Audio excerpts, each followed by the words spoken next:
on the Celsius part, let's say you're someone you first hear about Celsius in this video or podcast or whatever people use to hear this. You're just starting out with Celsius today, or maybe tomorrow. If you just hear about this, what would you be doing if you were that person? How would you get started with Celsius?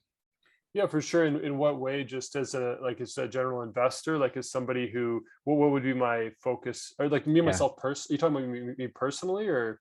No, so let's say I have a plan A right now. I work at my daily job. I make a salary. I save a little bit of money every month.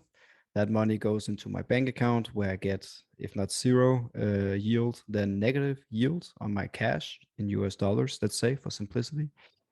So if I'm a type A or plan A kind of person and I'm interested, I'm curious to get into the whole plan C Celsius game, what would you be doing as a person like that? Yeah, I mean, if it's someone who didn't have like hasn't looked into crypto at all, or doesn't have, yeah, just hasn't been in the space, they're brand new. I Mm, mean, it depends on their risk tolerance and their situation, of course, but like, I mean, it's not a bad option just to start with stablecoins and put stablecoins on the app and just learn and once you feel more comfortable, then venture out from there into different options. Probably you'd want to start with the big, the blue chips like Bitcoin, Ethereum. So yeah, I would say for someone like completely brand new to mm, more just like survey the landscape of crypto, and in the meantime you might as well like what I would explain to somebody is how stable coins are, in a lot of ways less risky than holding your dollars in a bank, right? And mm, just the fact that depending on what stablecoin you're holding, like USDC is the one I choose, but there's also, I think, Paxos. Is it Paxos mm. that has they have a stable coin as well Yeah, on Celsius? PAX. And Yeah. Pax, yeah, Pax. Yeah, and they their reserve ratios and what they are using to back that stable coin Mm, is a very high standard. They might not have the awareness in the marketplace as far as most people have heard of, like Tether and USDC, mm, DC. Those are the most popular, but there are other options that are very secure. So the point being, like some of these stable coins, the actual what's backing them is actually less risky, mm, and less leveraged, and have higher quality, like a U.S. Treasury, or different things that. So I would explain to people like what stablecoins actually represent, what's backing them, and then I would mm. probably say like, yeah, just start with that, and you're getting a good yield on that. I would probably tell them to hold other things, but Right.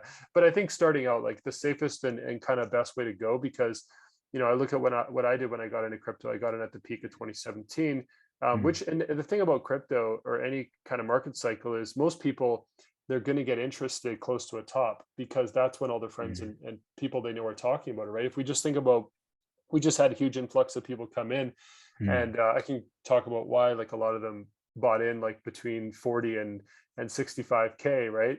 mm, On this run up, and because that's just what happens. Like everyone thinks, oh, I can get into this, I can make money right away. So the mm, tendency in a cycle is for new people to come in at the wrong times in the cycle, and so it's good to start out with stable coins, I would say, and then yeah. you earn that yield with Celsius. Kind of like take some time to educate yourself on the overall space.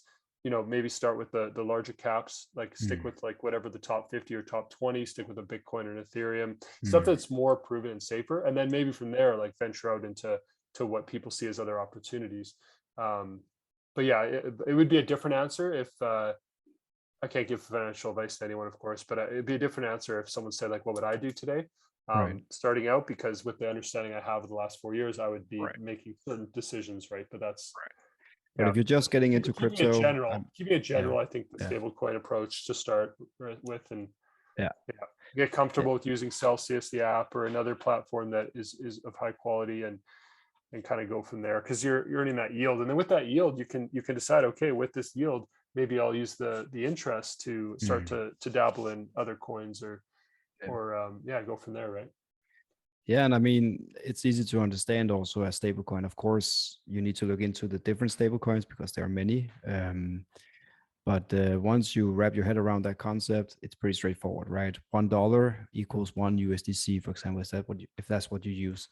And the benefit, just to for perspective for the viewer or listener today, I mean, if you get 0% in your bank account and Celsius, I'm on their website right now, Celsius gives you 8.88%.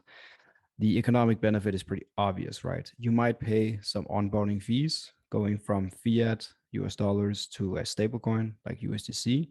So it might be 2, 3, 4% even, depending on where you are from.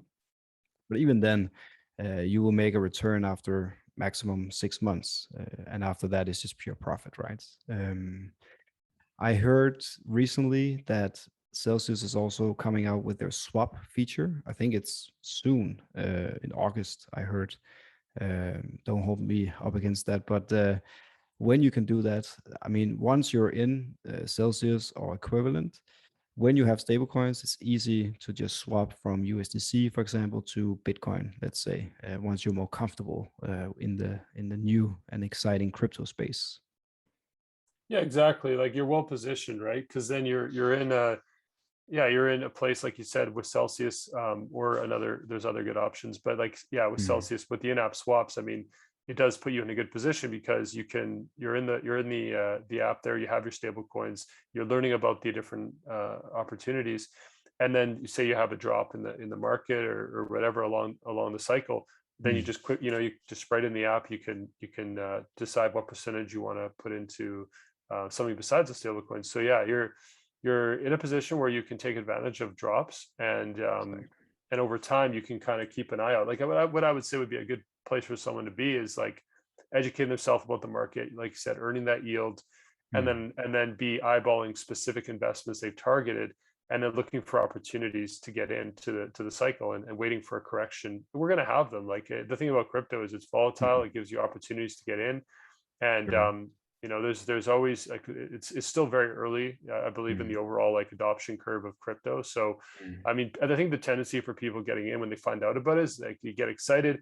I mean, I know I did. You get excited, you want to jump right in, like right in the deep end right away. You feel like you missed, like no matter where when people get in, they feel like they're mm. late, or they feel Missed like it. they're missed out, and there's Yeah. people that have been here before. It's like you show up late to a party, right? You want to go around and figure out what's going on, and you meet people. And so it's something where if you realize that Mm, even people getting in like today, like you're still an early adopter, I believe. Like, and so I think just being patient and not necessarily like, yeah, just getting too excited right away.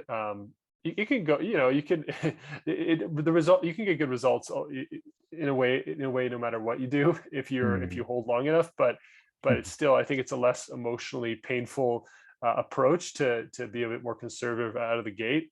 mm, I went the opposite route. I ended up jumping right in, and mm, I went through a learning curve in a lot of ways through the bear market, and just held and kind of, yeah, so it can you can get education in different ways. Like sometimes mm. education is just like being down in a position and having to research to figure out what you're holding. I think yeah, so a lot of people think they're, when the prices are all going up, everyone's brilliant, and people tend to maybe do Mm. less research. And when the market's going down, people are like, okay, what am I actually holding here? Let me look into this. Should I keep holding this? So yeah, it's just the way the market teaches us, I guess. But